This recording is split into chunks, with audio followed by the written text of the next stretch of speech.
Ayan! DOJ, oh, urge to issue lookout, no, bulletin. Dali, oh. Dali, oh, yan. Oh, DOJ, oh, ayun, oh, may tinatawag na ako. Ayun, oh. Oh, oh. may nanggugulo sa live, ano ho, tinatawag na ako, sabi, aalis na tayo. Anyway, mga kababayan, ayan po, sabi dito, DOJ urge to issue lookout bulletin for 7 OBP officials amid probe into Sara's alleged fund misuse. No, di ba, mga bossing? Parang yung kay Harry Roque, nasa lookout bulletin din po, mga kababayan. 7 opisyal ng OBP, no? Talagang, kailangan manmanan nyo to, ha? Baka biglang magsialisan, baka biglang magsiwalaan. Sabi ni Sir Steve na, sir, napanood ko discussion nila Mark Gamboa, Chris at Richard Heyderian. Tameme, si Mark, hindi niya kayang makipagsabayan. Nakikinig lang, walang share, nakikitawa ng ganon. Sabi ni Sir Steve, yes, sir. Tuloy natin to. Official name include OBP Chief of Staff Zuleika Lopez, Assistant Chief of Staff Lemuel Ortonio. Ayan, sino naman tong si Lemuel? Administrative and Financial Services Director Rosalyn Sanchez. Special Disbursing Office Gina Acosta, no? And Chief Accountant Julieta Villa del Rey. Gusto ng DOJ na ipalagay na sa lookout bulletin itong mga staff ni Inday Sara Duterte. Kasama kaya si BP doon? Hindi pa siguro kasi sabi 7 OVP officials daw po, no? Para dahil daw po doon sa alleged fund misuse. Grabe. Lahat na po, mga kababayan. And Special Disbursing Officer Edward Paharda, both former close aides to Duterte during her time at DepEd. Naku, baka ito ho, simula ito dito sa staff, no, sa 7 staff ng OBP.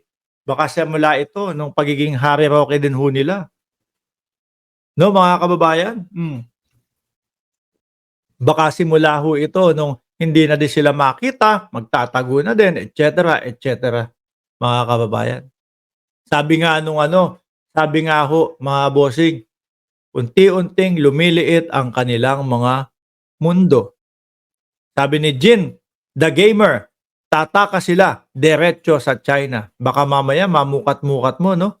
Magsipunta na sa Davao, yung mga yan. Sabi ni Steve Yasser, mache-checkmate na si Simenet.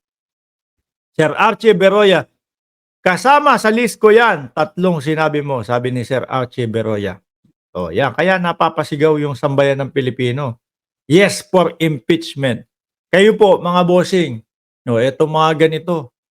Dapat harapin na ni Inday Sara Duterte talaga, no? Dapat nung humingi na siya ng press con, nagpatawag na ng press con, dapat sinagot niya na lahat yan. Kaso ho, yung press con na narinig ho natin, wala. Chismisan to the max, no? Sarap siguro maging friend ng Vice Presidente, no? Madaming mga chismis, madaming mga pangmarites na kwentuhan, pero syempre hindi doon sa mga ganong kalagayan, no? Papapatawag ka ng press con, kakausapin mo ang sambayan ng Pilipino, tapos yung ikukwento mo pang inuman. Syempre, yung kunyari kayo friends lang, inuman kayo, OBP, ano ba bago mo diyan? Ano ba yung bagong chismis mo diyan? Alam mo ba? May isang doon, PMA graduate, hinihingi yung relos ni BBM. Tagay mo muna! Ayun na nga. Ayun na nga. Hinihingi yung relos ni BBM. Diba? Grabe. Gusto kong putulin yung ulo ng Pangulo doon. Hindi ko nagustuhan yung sinabi niya dun. Oh, pang-ganun lang ho. Pero yung ipatawag mo yung press conference para marinig ng sambayan ng Pilipino, parang nakakatawa po, eh, 'no? Sabi ni Just Right, "'Di ba nung 'di naman natin kailangan bunuin yung 12 na senador sa darating na eleksyon? Kung nag-iisa ang napupusuan ay wala namang problema dun." 'No? Hindi ako sure diyaan, pero alam ko, doon sa bagong system, hindi ko sure, hindi ko sure, i-correct niyo ako. Tumatanggap ako ng correction dahil hindi ko sure dito.